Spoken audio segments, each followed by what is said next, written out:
1.3 के पिछले पार्ट में हमने 7 नंबर तक के सवाल का समाधान किए थे। उसके बाद 8 और 9 के सवाल बचे थे और यहाँ पे जितने बहुत सारे क्वेश्चन हैं 10 और 11 के भी बहुत सारे क्वेश्चन हैं। यहाँ 10 में तो MCQ क्वेश्चन है और ये आसान है, ठीक है, और ज़्यादा क्वेश्चन नहीं है, 10 है और 11 है। बस 10 में ABC 3 भाग में क्वेश्चन है, यहाँ पे ABC, ठीक है।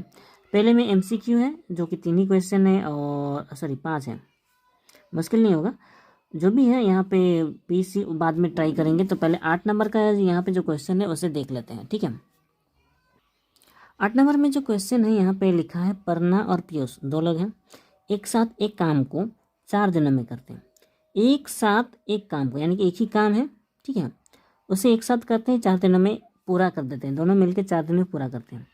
लेकिन यहाँ पे लिखा है अलग अलग काम करने में, मतलब अगर वो लोग अलग अलग काम करते हैं तो करने में परना को जो समय लगेगा, यानी कि परना को जो समय लगेगा पीयूष को उसकी अपेक्षा 6 दिन अधिक समय लगेगा, ठीक है। यानी कि पीयूष को अधिक समय लगता है और परना को कम समय लगता है। तो यहाँ पे जो समय बताया गया है, समय ज़्यादातर किसी की स्पीड या किसी की चाल के हिसाब से बताया जाता है, ठीक है। तो उनका जो काम का स्पीड है वो यहाँ पे नहीं दिया गया है, ठीक है।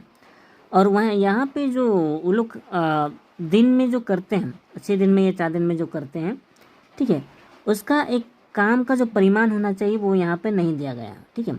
सीधे सीधे यहाँ पे लिखा गया है एक काम को, ठीक है, एक काम को। तो पूरे काम को अगर पूरे काम का परिमाण अगर बताना होता है तो उसे एक माना जाता है, ठीक है। जैसे यहाँ पे 7 नंबर में आपने देखा कि पूरे जो पानी भरने का जो एक काम था हमने एक माना था। पिछली बार अगर आपने मेरा वीडियो देखा होगा तो आपको पता है, ठीक है, मेरा पिछला पार्ट देखेंगे तो समझ में आ जाएगा। वहीं पे इस वाले पार्ट में पूरे काम को हमें एक मानना पड़ेगा और उस एक काम को मानकर उनके काम की स्पीड एक तरह से चाल निकालना पड़ेगा।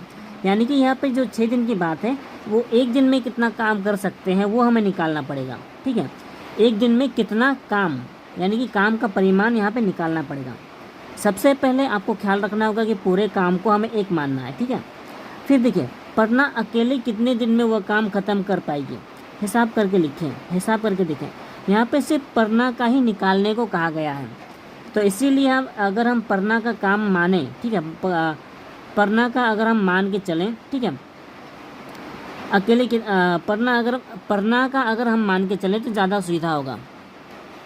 लेकिन आपको समझना होगा कि जो हमें समीकरण बनाना है इन 2 पॉइंट में से किसको इस्तेमाल करना है। हमें जो समीकरण बनाने के लिए यहाँ पे जो पहला पॉइंट दिया गया है, पहला वाक्य, उसी को इस्तेमाल करना है। क्योंकि यहाँ जो दूसरा पॉइंट दिया गया है, जो दूसरा वाक्य दिया गया है, ये तो उसका एक तरह से शर्त दिया गया है। अगर आप ध्यान से देखें तो यहाँ पे लिखा गया है अलग अलग काम करने में परना को जो समय लगेगा, पीयूष को उसकी अपेक्षा 6 दिन का अधिक समय लगेगा, ठीक है। यानी कि ये एक तरह से शर्त दिया गया है। लेकिन दोनों का जो काम होता है एक साथ एक काम को 4 दिन में पूरा करते हैं, यानी कि दोनों को एक साथ करने में कितना दिन लगेगा वो हमें अलग से निकालना पड़ेगा। दोनों को एक साथ उसी काम को पूरा करने में कितना दिन लग सकता है वो हमें अलग से निकाल कर, ठीक है, उस 4 दिन के बराबर बनाना पड़ेगा। उसके लिए यहाँ पे जो हमने मानना पड़ेगा वो है, देखिए, कितने दिन में पूरा कर सकते हैं वो हमें निकालना है ना, परना का। तो परना अकेले कितने दिन में पूरा कर सकती है वो हमें मानना पड़ेगा। तो यहाँ पे हम x मान सकते हैं। परना अकेले x दिन में वो काम ख़त्म कर पाएगी, लेकिन वो काम का जो परिमाण दिया नहीं है यहाँ पे हमें मानना पड़ेगा। यानी कि परना अकेले x दिन में एक काम या फिर काम का एक हिस्सा ख़त्म कर पाएगी, इस तरह से मान के लिखना पड़ेगा, ठीक है। तो सवाल जैसा है उसके हिसाब से हमने यहाँ पर माना, ठीक है, माना परना x दिन में काम ख़त्म करता है, x दिन में काम ख़त्म करता है। तो एक काम का परिमाण हमें एक मानना है, वो तो हमें पता है, ठीक है। लेकिन जो दूसरा पॉइंट है वो है पीयूष का, ठीक है। यानी कि यहाँ पे लिखना पड़ेगा पीयूष, ठीक है। क्वेश्चन के हिसाब से पीयूष को उसकी अपेक्षा 6 दिन अधिक लगता है, यानी कि पीयूष को परना की अपेक्षा 6 दिन अधिक समय लगता है। अब अधिक होने से तो हमें पता है प्लस करना होता है, ठीक है। यानी कि जो भी परना है उसमें, परना का जो काम है उसमें 6 दिन अधिक समय लगेगा, ठीक है। यानी कि x+6 दिन पीयूष को समय लगता है, यानी कि लिख सकते हैं पीयूष x+6 दिन में काम करता है। ठीक है, तो ये दोनों का अलग अलग पॉइंट है। तो इन्हीं दो पॉइंट में से दोनों का एक एक दिन का काम हमें निकालना पड़ेगा, दोनों के एक एक दिन का काम हमें निकालना पड़ेगा। तो आगे हम लिख सकते हैं यहाँ पर, ठीक है, परना x दिन में करता है काम का एक हिस्सा। ध्यान रखिएगा, परना x दिन में करता है, लेकिन कितना करता है, काम का एक हिस्सा करता है, यानी कि x दिन में काम का एक हिस्सा करता है। ठीक है, यानी कि x दिन में वो इतना का पूरा काम खत्म कर देता है। लेकिन हमें परना का एक दिन का निकालना पड़ेगा, एक दिन में करता है काम का। तो हमें पता है जब भी एक दिन का या फिर एक का पॉइंट निकालते हैं हम लोग, तो वो बटा में चला जाता है, यानी कि 1/x हिस्सा। ठीक है, 1/x हिस्सा, यानी कि एक दिन में वो काम का सिर्फ एक हिस्सा ही खत्म कर सकता है। ठीक है, इसी तरह से हमें पीयूष का भी निकालना पड़ेगा। तो यहाँ पे लिख सकते हैं हम पीयूष,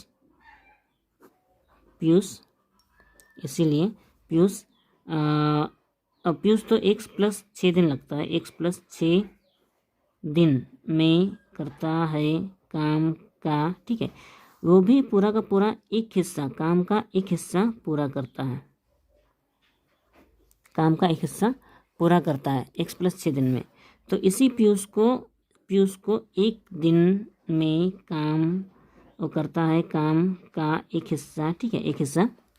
तो यहाँ ये भी एक दिन का निकालना है, तो यहाँ पे एक तो एक ही रहेगा, ये x+6 नीचे आ जाएगा, x+6 नीचे आ जाएगा, यानी कि वो x+6 का एक हिस्सा काम करता है। ठीक है, तो ये परना का एक दिन का काम है और ये पीयूष का एक दिन का काम है, यानी कि दोनों एक दिन में इतना काम करते हैं। यानी कि दोनों का एक दिन में टोटल कितना काम हो सकता है वो पहले हम लिख लेते हैं। पहले इन दोनों के एक दिन के काम को पूरा लिखना पड़ेगा, उतारना पड़ेगा। ठीक है, इसीलिए हम लिख सकते हैं परना और पीयूष के एक साथ एक दिन का काम, यानी कि दोनों अगर एक साथ एक दिन का काम करते हैं, तो क्योंकि एक दिन का है परना का और पीयूष का एक दिन का ये है, तो ये और ये दोनों को जोड़ेंगे तो दोनों के एक दिन का काम निकल जाएगा। ठीक है, तो सबसे पहले परना का ये 1/x है और पीयूष का +1/x+6 है। ठीक है, तो ये दोनों के एक दिन का काम है, दोनों के एक दिन का काम ये है। ये तो एक दिन का काम है, लेकिन इसी तरह से हमें 4 दिन का काम निकालना पड़ेगा। 4 दिन में तो पूरा का पूरा काम खत्म करते हैं ना, तो क्योंकि एक दिन का है यहाँ पर, तो इसी में से अगर हम 4 दिन का निकालना चाहें तो परना और पीयूष के एक साथ 4 दिन का काम, ठीक है, बराबर, क्योंकि एक से ज़्यादा का मान निकालना हो तो हमें पता है गुना करते हैं, यानी कि ये जो एक दिन का काम है उसमें से 4 गुना कर सकते हैं। ठीक है, यानी कि 1/x + 1/x+6, इससे हम गुना कर सकते हैं गुना 4 से। ठीक है, यहाँ पे गुना 4 है, तो ये पूरा एक दिन के काम में 4 से गुना कर देंगे तो 4 दिन का काम हो जाएगा। ठीक है, तो ये 4 दिन का काम जो है, 4 दिन में उन्होंने पूरा का पूरा एक काम पूरा किया था, पूरा का पूरा एक काम, यानी कि पूरा का पूरा काम को तो हमने एक हिस्सा माना था, यानी कि ये पूरा का पूरा एक काम इस एक के बराबर होगा। ठीक है, तो यहाँ पर हम लिख सकते हैं प्रश्न अनुसार हम लिख सकते हैं ये जो काम का एक हिस्सा है और ये भी काम का पूरा एक हिस्सा है, क्योंकि 4 दिन में वो लोग इतना काम खत्म करते हैं। ठीक है, इतना काम खत्म करते हैं, यानी कि पूरा का पूरा एक काम खत्म करते हैं, तो ये दोनों बराबर हो गया, और बराबर हो गया तो ये पूरा का पूरा समीकरण बन चुका है। ठीक है, लेकिन इसको थोड़ा समाधान करना पड़ेगा। अब हमें इसमें हमें पता है नीचे वाले का पहले लसा निकालना है, यहाँ पर तो कुछ हो नहीं रहा है तो ये जैसा है वैसे रहेगा, लेकिन यहाँ पे नीचे वाले का लसा x और x+6, इसका लसा x इंटू x+6 ही होगा। ठीक है, इतना ही होगा, और क्योंकि यहाँ x और x ये कट जाएगा, बचेगा हमारा x+6, तो x+6 x से गुना करेंगे तो x+6 ही होगा, 1 से गुना करने पर। ठीक है, बीच में प्लस है, उसके बाद ये सेकेंड वाला x+6 कट जाता है, तो बचता है हमारा x, उस x को 1 से गुना करेंगे तो x से कम x हो जाता है। ठीक है, यहाँ पे फर्स्ट ब्रैकेट लगा हुआ था, यहाँ पर सेकंड ब्रैकेट लगा देंगे, क्योंकि ये सेकंड ब्रैकेट के बाहर ही ये 4 है। ठीक है, तो मैं यहाँ पे समाधान कर रहा हूँ, यहाँ पे 1 है बराबर है और हाँ, यहाँ पर ब्रैकेट खोल सकते हैं हम, ये फर्स्ट ब्रैकेट खोल सकते हैं, तो ये सेकंड ब्रैकेट फर्स्ट ब्रैकेट में बदल देंगे, ठीक है। और यहाँ पे x है, प्लस है, 6 है और ये प्लस 6 है, इतना ही होगा। लेकिन नीचे गुना होगा, हमें पता है, ठीक है। एक्स स्क्वायर हो जाएगा प्लस 6 और x गुना होगा तो 6x हो जाएगा, ठीक है। तो ये पूरा का पूरा नीचे सॉरी बाहर 4 है ना, बाहर 4 है तो इसे लिखना ही पड़ेगा यहाँ पे, क्योंकि देखिए पूरा का पूरा ये भिन्न के रूप में है, दिख रहा है, ये पूरा का पूरा भिन्न के रूप में, क्योंकि ये ऊपर है और ये नीचे है, तो ये पूरा का पूरा भिन्न है। भिन्न में हमें पता है यहाँ का जो नीचे वाला होता है ये इधर से गुना होता है, यानी कि ये जो कुछ भी है यहाँ पर 1 से गुना होगा, और 1 से गुना होगा तो ये जैसा का वैसा ही होता है, हमें पता है, x स्क्वायर प्लस 6x। 1 से गुना होने पर कोई चेंज नहीं होता है, जैसा रहता है वैसे होगा, ठीक है। यानी कि x स्क्वायर प्लस 6x 1 से गुना होकर इतना का इतना ही आ गया, ठीक है। बचा हमारा इधर का पार्ट, तो यहाँ पे 4 ही है और ये किसी से गुना नहीं हुआ है, इसलिए इसे इधर ही रखेंगे। लेकिन यहाँ देखिए ये प्लस x ये जोड़ हो जाएगा, यानी कि ये हो जाएगा 2x, ठीक है।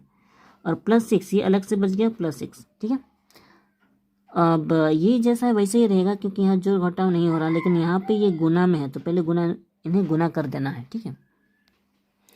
तो हमें पता है इसको इधर का जैसे का तैसे ही लिखना है, लेकिन यहाँ पे गुना कर सकते हैं, 4 दूना 8 x हो जाएगा, फिर 4 प्लस 4 24 हो जाएगा, ठीक है। अब द्विघात समीकरण बनाना है तो हमें पता है सारे पार्ट को इधर लाना पड़ेगा।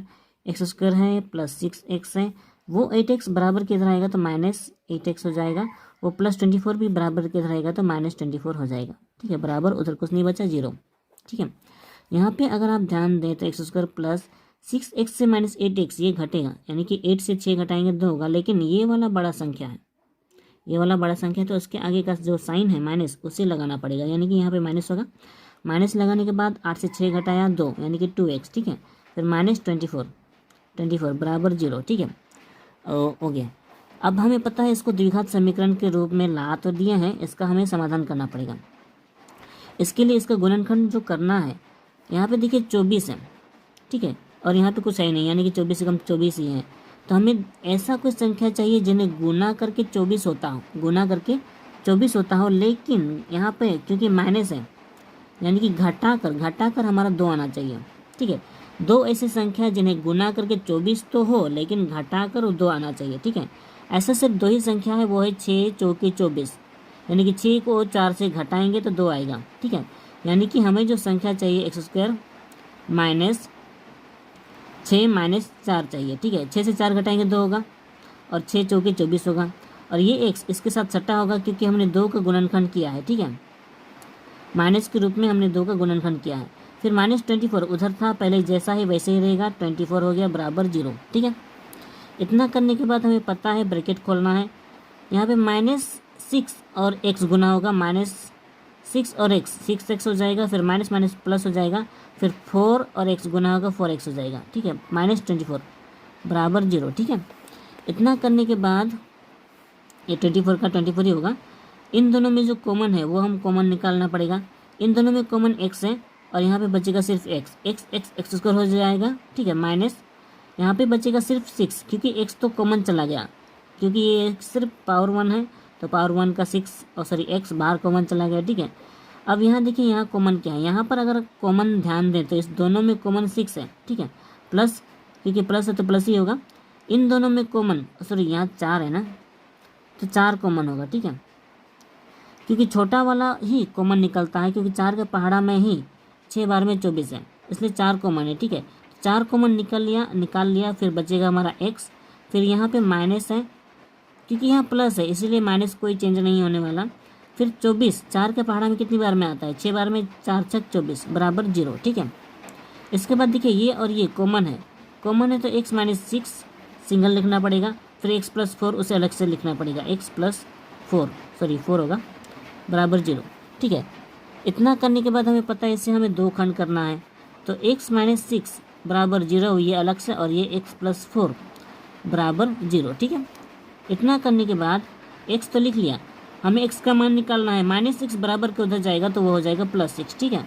और यहाँ पे x का मान निकालेंगे तो +4 बराबर के उधर जाएगा -4 हो जाएगा, ठीक है। इतना करने के बाद अब ये ध्यान देना है कि दोनों में आंसर कौन होगा। एक्स हमने क्या माना था, एक्स हमने माना था परना का काम, ठीक है, परना का काम नहीं, परना एक्स दिन में क्या काम करता है, यानी कि जो भी काम करता है एक्स दिन में करता है, यानी कि वो एक्स का मान तो 6 निकला है, यानी कि परना एक्स दिन में नहीं बल्कि वो 6 दिन में काम को पूरा करता है, ठीक है। लेकिन ये वाला जो -4 है, ये जो आंसर है ये माइनस में है, माइनस में होने के कारण ये आंसर सही नहीं होगा, ठीक है, हमारा आंसर होगा ये, ठीक है। तो यहाँ पर लिख सकते हैं परना जो है 6 दिन में काम खत्म करता है, ठीक है, तो ये हो गया हमारा आंसर। अब बढ़ते हैं हमारे अगले सवाल की ओर। यहाँ पे 9 नंबर सवाल है, कलमों का मूल्य प्रति दर्जन 6 रुपया कम करने से, ठीक है, यानी कि कलमों का मूल्य है प्रति दर्जन यानी कि 12, ठीक है, यानी कि 12 कलमों का मूल्य 6 रुपया कम करने से, ठीक है।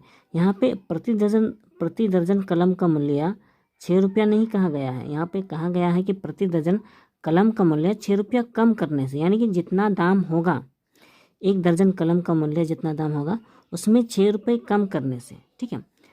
30 रुपये में अधिक कलम में खरीदी जा सकती हैं, 30 रुपये में 3 अधिक कलमें खरीदी जा सकती हैं अगर 6 रुपया कम करने से एक दर्जन, यानी कि प्रति दर्जन, यानी कि एक दर्जन में जितना 6 रुपया कम करने से, दाम कम कर देने से 3 कलम अधिक मिलती है, वो भी 30 रुपये में।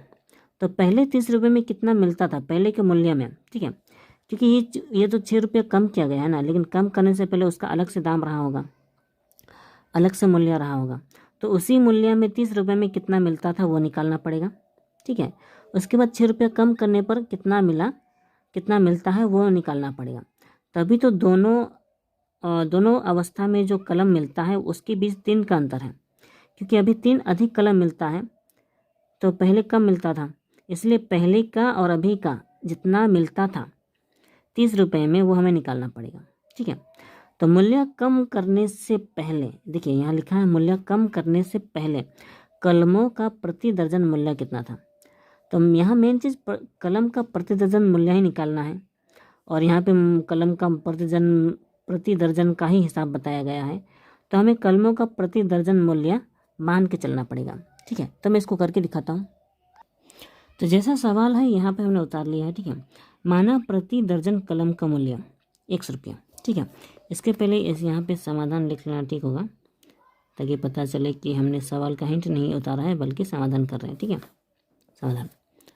तो माना प्रति दर्जन कलम का मूल्य 100 रुपया, अब प्रति दर्जन का मतलब हमें पता है वो यानी कि 12 कलम का मूल्य 100 रुपया है, ठीक है।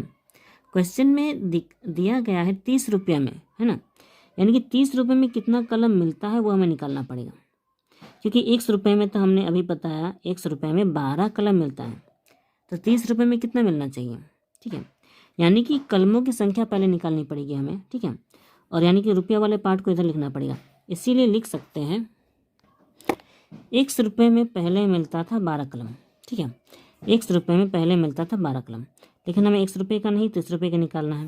लेकिन किसी भी अवस्था में मैंने बताया है कि सबसे पहले 1 का मान होना चाहिए, यहाँ पे 1 का मान कहीं पे है नहीं है, तो सबसे पहले 1 रुपये में पहले मिलता था, ठीक है, 100 रुपये में पहले मिलता था 12 कलम, अब 1 रुपये में मिलता था, ठीक है।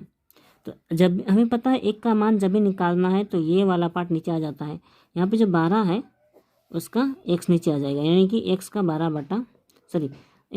भाग इतना कलम मिलता था, ठीक है, 1 रुपये में जो कलम मिलता था ये, तो इसी तरह से हमें निकालना है 30 रुपये में पहले मिलता था, ठीक है। ये 1 से ज़्यादा है तो मैंने बताया है पहले भी, 1 से ज़्यादा हो तो गुना किया जाता है, यानी कि 30 गुना 12/x, ठीक है। हम इसको गुना करके भी लिख सकते हैं, पर मैं अभी गुना नहीं कर रहा हूँ, ठीक है, तो इसको इतना का इतना ही लिख रहा हूँ, इतना कलम, ठीक है, इतना कलम। तो 30 रुपये में पहले मिलता था इतना, ठीक है, लेकिन उसका जो मूल्य है वो बाद में घट गया ना, 6 रुपया घट गया, तो उसके बाद 30 रुपये में कितना कलम मिलता था वो हमें निकालना पड़ेगा, ठीक है। चूँकि 6 रुपये घटने पर, ठीक है, ध्यान दीजिएगा, 6 रुपये घटने पर प्रति दर्जन कलम का मूल्य, ठीक है, तो पहले तो कलम का मूल्य x था हमने माना था, लेकिन उसमें 6 रुपये घटा हुआ है, ठीक है, अभी वर्तमान समय में उसका 6 रुपये घटा हुआ, यानी कि पहले का दाम जितना था उसमें से 6 घटेगा। ठीक है, तो 6 रुपये घटने पर इसका मूल्य इतना हो जाएगा, इतना रुपया। ठीक है, तो अभी के समय में प्रति दर्जन यानी कि 12 कलम का मूल्य x-6 रुपया है। ठीक है, यानी कि x-6 रुपये में 12 कलम मिलते हैं। तो 30 रुपये में कितना मिलता है, यहाँ पे फिर से निकालना पड़ेगा। तो हम लिख सकते हैं इसीलिए x-6 रुपये में मिलता है 12 कलम। ठीक है, जैसे यहाँ पे हमने ऊपर किया था, x रुपये में पहले मिलता था 12 कलम, यहाँ पे वही सेम टू सेम x-6 रुपये में मिलता है 12 कलम, अभी मिलता है। ठीक है, लेकिन यहाँ भी एक का मान निकालना पड़ेगा, 1 रुपये में मिलता है। ठीक है, 1 रुपये में मिलता है 12 बट्टा x-6 कलम। ठीक है, सेम टू सेम वही बात लिखनी है। अब नीचे हम लिख सकते हैं 30 रुपये में मिलता है। ठीक है, 30 रुपये में, तो यहाँ जितना भी है उसमें से 30 गुना करना है। ठीक है, तो हम आगे ये लिख सकते हैं। ठीक है, 30 रुपये में मिलता है बराबर 12। देखिए 12 बटा x-6 था, तो 30 रुपये का निकाल रहे हैं तो 30 से गुना होगा, है ना, इसलिए 12 गुना 30 बटा x-6 इतना कलम, एक कलम की संख्या है। ठीक है, कलम। ठीक है, तो क्वेश्चन के हिसाब से ये तो 6 रुपये घटने के बाद इतना कलम मिलता है, यानी कि 6 रुपये घटने के बाद तो ज़्यादा कलम मिलता है ना, है ना। क्वेश्चन में कहा है ना ज़्यादा, थोड़ा कलम ज़्यादा मिलता है। और कितना कलम ज़्यादा मिलता है, 3 कलम ज़्यादा मिलता है ना, यानी कि इसमें ये 3 ज़्यादा है, इसमें 3 कलम ज़्यादा है। तो ये ज़्यादा है तो इससे घटाएंगे पहले वाले कलम की संख्या को, तो बराबर 3 निकलेगा। ठीक है, इसीलिए लिख सकते हैं प्रश्न अनुसार। ठीक है, पहले का अभी का जो दाम कलम की संख्या है 12 × 30 बट्टा x-6। ठीक है, x-6, तो ये अभी का कलम की संख्या इतना है, तो इसमें से घटाएंगे। ठीक है, इसमें से घटाएंगे पहले का, पहले कितना था 12 गुना 30 बट्टा x। ठीक है, 12 गुना 30, इसमें कन्फ्यूज होने की ज़रूरत नहीं है। 30 इसके पहले आपने देखा होगा 30 इधर लिखा था, 12 इधर लिखा था, क्योंकि गुना है 30 को आप इधर भी लिख सकते हैं, 12 को भी उधर लिख सकते हैं। ठीक है, और x तो वही का वही है। ठीक है, ये पहले कलम की संख्या इतना मिलती थी, अभी कलम की संख्या इतना मिलता है, ये ज़्यादा है, तो इसी में से ये घटाने पर बराबर 3 निकलेगा, क्योंकि जो ज़्यादा मिलता है वो 3 ज़्यादा मिलता है। ठीक है, और जो कम पहले मिलता था वो 3 कम मिलता था, तो इन्हीं दोनों को घटा देने पर वो 3 की संख्या निकलेगी। ठीक है, अब क्योंकि ये प्रश्नानुसार का पूरा समीकरण बन चुका है, ठीक है, और पूरी तरह से द्विघात समीकरण के रूप में नहीं आया है, उसके लिए हम इसे थोड़ा समाधान करेंगे। इसको करने के लिए अगर आप ध्यान दें, सबसे पहले तो 12 गुना 30 और 12 गुना 30 इन दोनों में ये कॉमन है।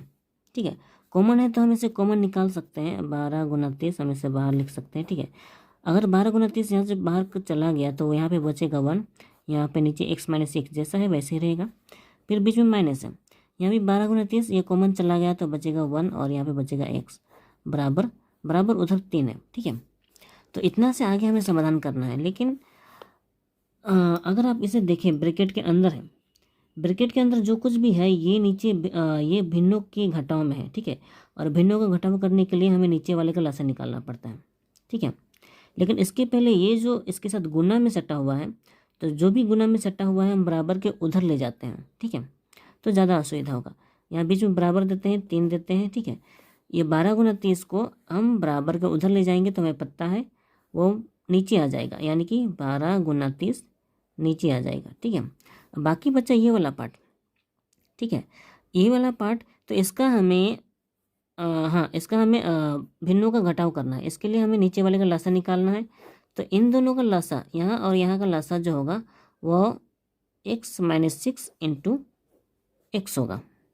सॉरी, यहाँ पे x, अब इस x को ब्रैकेट में लिखने की ज़रूरत नहीं है, ये तो 2 पद में था इसलिए 2 ऐसे ब्रैकेट में लिखा, लेकिन ये एक ही पद का है। ठीक है, जो एक ही पद का हो उसे ब्रैकेट में लिखो या ना लिखो कोई फ़र्क नहीं पड़ता है। ठीक है, फिर भी मैंने दे दिया इसे, तो कोई फ़र्क नहीं पड़ेगा। तो ये भिन्न लसा तो हो गया इन दोनों का। ठीक है, लसा हो गया इन दोनों का। लसा होने के बाद हमें पता है इन दोनों से एक एक करके भाग करते हैं इस लसा को, तो x-6 भाग करने से वो कट जाएगा, बचेगा x, तो उस x से इस 1 को गुना किया जाएगा तो x से कम x हो जाएगा। ठीक है, x हो जाएगा। फिर बीच में माइनस है, ठीक है। उसके बाद जैसे यहाँ पे भाग किया इसको इसको, ये कट गया था, उसी तरह से यहाँ इसको इससे और इसको भाग करेंगे तो ये एक्स कट जाएगा, बचेगा हमारा एक्स माइनस सिक्स। तो एक्स माइनस सिक्स एक से गुना होगा, तो इसे ब्रैकेट लिखेंगे, ब्रैकेट में लिखेंगे एक्स माइनस सिक्स, ठीक है। तो इस तरह से ये पूरा का पूरा ये भिन्नों का घटाव के रूप में आ चुका है। अब देखिए हमें पता है यहाँ पे ब्रैकेट खोलना पड़ेगा। अगर हम इसको ब्रैकेट खोलना चाहें तो खोल सकते हैं, एक्स माइनस एक्स, ये देखिए ब्रैकेट खोल रहे हैं लेकिन ये माइनस है, माइनस होने के कारण ये वह जो भीतर माइनस है ये चेंज हो जाएगा, ये माइनस में जो है ये प्लस हो जाएगा, क्योंकि माइनस माइनस प्लस होता है, ठीक है। तो ये सिक्स का सिक्स ही होगा। नीचे हम गुना कर सकते हैं एक्स एक्स एक्स स्क्वायर, फिर माइनस और सिक्स और एक्स सिक्स एक्स, ठीक है, बराबर। यहाँ पे थोड़ा इससे काट लेंगे तो सुविधा होगा, ये 3 10 के 30 होगा, ठीक है। 12 और 10 हुआ, तो 12 और 10 गुना करेंगे तो 120 हो जाएगा, लेकिन ऊपर एक बचा है तो ऊपर एक बचा तो एक ही लिखेंगे, ठीक है। और 12 और 10 गुना करेंगे तो 12 10 के 120, ठीक है, 120। इतना करने के बाद यहाँ पे देख रहे हैं ये प्लस एक्स है और ये माइनस एक्स है, ये आपस में कट जाएंगे, बचेगा 6, ठीक है। और ये 100 गुना होगा, ठीक है, 100 गुना होकर, क्योंकि नीचे होना चाहिए इसको हम ऊपर लिखेंगे, ठीक है, x square minus six x, क्योंकि द्विघात समीकरण के रूप में लाना है तो वो समीकरण ऊपर ही होता है ना। तो ये भी यहाँ पे सिर्फ यहाँ पे सिर्फ 6 बचा है, 6 से ये 120 गुना होगा, गुना होकर वो नीचे जाएगा, लेकिन जैसा हमने इसको ऊपर लिखा है वैसे ही इसको भी गुना करके ऊपर लिखेंगे। तो 6 शून्य शून्य, 6 दूना 12, 12 का 2 हाथ में 1, 6 कम 6 और 1 से 7, ठीक है, 720। तो इतना करने के बाद द्विघात समीकरण बनाने के लिए हमें उस 720 को बराबर के इधर लाना पड़ेगा, इसलिए ये जो प्लस में इधर आएगा तो माइनस 720 हो जाएगा, ठीक है, बराबर 0। तो अब हम इसको द्विघात समीकरण के रूप में इसका उत्पादक निकाल सकते हैं या गुणनखंड निकाल सकते हैं, ठीक है। इतना करने के लिए यहाँ पे जो 720 है और यहाँ पे प्लस है, तो हमें ऐसा कोई संख्या चाहिए जिन्हें, ऐसा दो संख्या चाहिए जिन्हें गुना करके 720 तो होगा, ठीक है, गुना करके 720 होगा, लेकिन उन्हें घटाकर 6 आना चाहिए, ठीक है। इसके लिए हम 720 को गुणनखंड करेंगे या फिर उत्पादक कह सकते हैं। ये देखिए 720 को मैंने उत्पादक निकाला हुआ है, 360 दो बार में, 180 से 2 बार में 360 आता है, फिर 2 9 180, 2 90 180, फिर 2 45 90, 5 9 45 3 9, इस तरह से आप गुणनखंड कर सकते हैं। अब इसमें से हमें दो ऐसा जोड़ी बनाना है जिन्हें गुना करके 720 तो हो जाएगा, लेकिन वो घटाकर 6 आना चाहिए, ठीक है। और घटाकर इसीलिए क्योंकि यहाँ पे इसके आगे जो साइन है वो माइनस है, ठीक है, यहाँ आगे साइन माइनस है और यहाँ पे प्लस है, ठीक है। तो ये प्लस माइनस माइनस होता है, यानी कि घटाकर ही हमें 6 लाना है, ठीक है। तो इस गुणनखंड में से हमें दो ऐसा जोड़ी बनाना पड़ेगा। तो देखते हैं कौन कौन बनेगा। यहाँ पे 2 दूना 4, 4 दूना 8, 8 दूना 16, 16, फिर 5 से 15, 15 3 35 नहीं होगा, 2 दूना 4, 4 दूना 8 और 16, 16 3 48 ज़्यादा हो जाएगा। ओके, 2 दूना 4, 4 दूना 8, 8 8 3 24, 5 3 15, 15 30, हाँ ये हो सकता है, ठीक है। देखिए 2 दूना 4, 4 दूना 8, ठीक है, फिर 8 3 24, ठीक है, ये 24 हुआ, ठीक है, 24 सॉरी 24 हुआ, 24 हुआ। फिर बच गया हमारा ये 2 5 10, 10 3 30, ठीक है। तो ये 30 और 24 इनको घटाने से 6 होता है, 30 और 24 घटाने से 6 होता है, यानी और इनको गुना करेंगे तो 720 ही होगा, ठीक है। यानी कि हमें जो संख्या चाहिए वो 30 और 24 है। तो यहाँ पे अगले लाइन पे लिख सकते हैं एक्स स्क्वायर माइनस, ठीक है, ये 6 को गुणनखंड करना है, इनको गुणनखंड करेंगे 30 माइनस 24 में, ठीक है। अभी जो हमने दो संख्या पाया उसी में से 30 से 24 घटाएंगे तब जाके 6 होगा। बचा हमारा एक्स को हम यहाँ पे साइड में लिखेंगे माइनस 720, ठीक है, बराबर 0, ठीक है। इतना करने के बाद यहाँ ब्रैकेट खोलना है, एक्स स्क्वायर माइनस 30 और एक्स गुना होगा 30 एक्स, ये 30 एक्स से गुना होगा तो 30 एक्स हो जाएगा, फिर माइनस माइनस प्लस 24 भी एक्स से गुना होगा तो 24 एक्स माइनस एक्स तो लिखा नहीं एक्स, ठीक है, फिर माइनस 720 बराबर 0, ठीक है। इतना लिखने के बाद हमें पता है इन दोनों में से कॉमन निकलेगा। इन दोनों में कॉमन सिर्फ एक्स है। यहाँ से देखिए सबसे छोटा वाला ये है, यानी कि एक्स कॉमन निकलेगा, बचेगा यहाँ पे एक्स स्क्वायर है तो 1x तो बाहर चला गया, यहाँ पे 1x बच जाएगा, ठीक है, माइनस, फिर यहाँ पे सिर्फ 30 बचेगा क्योंकि x तो पूरा कॉमन चला गया, ठीक है, फिर यहाँ बचेगा प्लस। अब देखिए यहाँ 24 है और यहाँ पे 720 है, तो इन दोनों में से भी कॉमन निकलेगा। अभी हमने बताया था कि 30 और 24 गुना करके ही 720 होता है, यानी कि इसमें से अगर हम 24 कॉमन लेते हैं, ठीक है, तो यहाँ पे तो 24 एकम 24 तो बाहर चला आया है, तो यहाँ सिर्फ x बचेगा, क्योंकि इसमें से हमने 24 कॉमन लिया है, तो सिर्फ यहाँ पे सिर्फ 1x बचेगा, ठीक है। तो 1x लिखा हमने, फिर माइनस इसमें से 24 कॉमन लिया है तो 30 बचेगा, क्योंकि अभी बताया था 24 का 30 से गुना करके ही 720 होता है, इसलिए 24 कॉमन लिया तो 30 बचा, 720 में से 24 कॉमन लिया 30 बचा, ठीक है। फिर बराबर 0, ठीक है। अब हमें पता है इसको दो खंड करना है, यहाँ पे x माइनस 30 x माइनस 3 ये कॉमन है, तो x माइनस 3 30 में से सिंगल लिखेंगे और बचेगा x प्लस 24 बराबर 0, ठीक है। इतना करने के बाद ये कोई मुश्किल तो नहीं है, ये और ये बराबर 0 और ये बराबर 0 हमें करना है, यानी कि दो खंड करना है, x माइनस 30 बराबर 0 लिखना है और यहाँ पे x प्लस 24 बराबर 0 लिखना है, ठीक है। तो यहाँ पे x का मान निकालना है, माइनस 30 बराबर के उधर जाएगा तो प्लस 30 हो जाएगा, और यहाँ पे x प्लस 24 बराबर के उधर जाएगा तो माइनस 24 हो जाएगा, ठीक है। तो आंसर हमारा माइनस में तो नहीं हो सकता है प्लस में, इसलिए ये होगा हमारा आंसर। हमने शुरुआत में माना प्रति दर्जन कलम का मूल्य 1 रुपया, यानी कि 1 दर्जन कलम का मूल्य 1 रुपया माना था, तो x तो हमारा निकला है 30, इसीलिए हम लिख सकते हैं प्रति दर्जन कलम का मूल्य बराबर 30 रुपया, ठीक है। ये हो गया हमारा आंसर। अब 9 नंबर का तो समाधान हो चुका है। अब देखिए 10 number, very short answer question है, ठीक है। MCQ सबसे पहले एक MCQ क्वेश्चन है।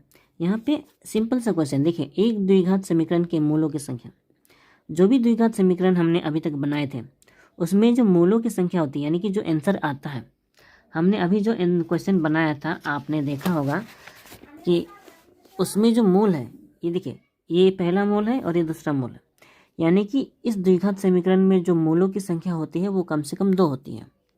कम से कम क्या वो मिनिमम या मैक्सिमम कहो तो भी वो 2 ही होती है, ठीक है। यानी कि एक द्विघात समीकरण के मूलों की संख्या, यहाँ जो 4 ऑप्शन है उसमें से ये 2 सही होगा, ठीक है। ऊपर से यहाँ पे लिखा है ax square plus bx plus c बराबर 0 द्विघात समीकरण होने से, यहाँ पे b बराबर 0 या फिर c बराबर 0 या फिर a बराबर 0, इनमें से क्या होगा ये हमें पता करना है। अगर आप ध्यान दें तो यहाँ पे बराबर नहीं है बल्कि असमान है, ठीक है। ये जो बराबर में काटा गया है यानी कि असमान है, यानी कि इसके जो ऑप्शन है b शून्य के असमान होता है या फिर c शून्य के असमान होता है, a शून्य के असमान होता है, यानी कि इन तीनों में से जो भी है ऐसा कौन सा संख्या है जिसका मान शून्य नहीं आना चाहिए, ठीक है। असमान कहाँ है, यानी कि b का मान शून्य नहीं आना चाहिए, c का मान शून्य नहीं आना चाहिए और a का मान शून्य नहीं आना चाहिए, ठीक है। तो जो ऑप्शन है यहाँ पे ऑप्शन में जो बताया गया है वो क्या शून्य के समान होंगे कि नहीं, ठीक है। अगर हम इस द्विघात समीकरण को जानते हैं तो यहाँ पे जो पावर है स्क्वायर, अगर ये स्क्वायर नहीं होता है, अगर ये स्क्वायर ना हो, ठीक है, तो ये पूरा का पूरा द्विघात समीकरण ना माना जाता है। तो अगर a का मान लीजिए शून्य हो जाता हो तो इसका मान भी तो शून्य हो जाएगा, है ना, क्योंकि a उसके साथ गुना में है और गुना शून्य के साथ गुना करने से वो शून्य ही हो जाता है, यानी कि a का मान शून्य नहीं होना चाहिए। बाकी b और c का मान शून्य हो या ना हो कोई फर्क नहीं पड़ता है, लेकिन कम से कम a का मान शून्य नहीं होना चाहिए, मेन पॉइंट ये है। तो यानी कि a का मान शून्य नहीं होना चाहिए, यानी कि ये ऑप्शन सी हमारा सही होगा, ठीक है। अब एक द्विघात समीकरण के चर के घातों की उच्चतम संख्या, यानी कि जो भी द्विघात समीकरण है उसका जो चर होता है, यहाँ पे जो x और x यहाँ पे जो चर है उसकी घातों की उच्चतम संख्या कितनी होनी चाहिए। तो मैंने अभी बताया जो द्विघात समीकरण होता है, इसके पहले भी बताया है, द्विघात समीकरण में कम से कम वो स्क्वायर में होना चाहिए या फिर उनका पावर 2 होना चाहिए, ठीक है। यानी कि जो घातों की उच्चतम संख्या है वो 2 होनी चाहिए, तो ये है हमारा सही आंसर। आखिरी जो ये 4 नंबर है, यहाँ पे सिंपल सा दोनों तरफ समीकरण दिए गए हैं, ठीक है। तो ये जो समीकरण है वो एक रेखिक है, द्विघात है या त्रिघात है या इनमें से कुछ भी नहीं, ये हमें पता करना है, ठीक है। इनमें से कुछ भी नहीं या फिर पता करना है, लेकिन इसके लिए हमें इसको थोड़ा समाधान करके पता करना होगा, क्योंकि इससे देखकर समझ में नहीं आ रहा है कि ये रेखिक होगा या द्विघात होगा, क्योंकि द्विघात के लिए तो यहाँ पे पावर स्क्वायर जरूर है, ठीक है, लेकिन ये 4 बाहर है, उसका तो कोई समाधान होना चाहिए, इसीलिए पहले इसको हम समाधान करेंगे। तो ये हमने सवाल को उतार तो लिया है, देखते हैं इसको कैसे समाधान होगा, ठीक है। ये 4 × 20 हो जाएगा और x स्क्वायर हो जाएगा, फिर -4 × 7 = 28, एक्स, फिर ये 4 दूना 8 प्लस है पहले तो 4 दूना 8, ठीक है। ये 4 तीनों के साथ गुना हो गया, फिर यहाँ भी 5 तीनों के साथ गुना होगा, 5 चौके 20 एक्स स्क्वायर, फिर माइनस 5 छक 30 एक्स, और यहाँ भी प्लस हो जाएगा 5 से 15, ठीक है। इतना करने के बाद ये बराबर के सबको एक साइड लाएंगे, ठीक है। 20 एक्स स्क्वायर, ये 20 एक्स इधर आएगा तो माइनस 20 एक्स स्क्वायर हो जाएगा, ठीक है, एक्स स्क्वायर। ये माइनस 28 एक्स पहले से ही माइनस 28 एक्स, ये जो माइनस 30 एक्स है ये बराबर किधर आएगा तो प्लस 30 एक्स हो जाएगा, प्लस 30 एक्स। फिर 8 बराबर के इधर पहले से ही है तो प्लस 8 पहले से ही है, लेकिन ये जो प्लस 15 है बराबर के हम इधर ला रहे हैं ना, तो ये माइनस 15 हो जाएगा, ठीक है, बराबर 0, ठीक है। इतना करने के बाद देखिए ये प्लस में है और ये माइनस में है और दोनों राशि सेम है, तो सेम है तो ये कट जाएगा, ठीक है। फिर माइनस 28 और ये प्लस 30 एक्स, ये घटेगा, 30 से 28 घटाएंगे तो यहाँ पे केवल 2x हो जाएगा, ठीक है।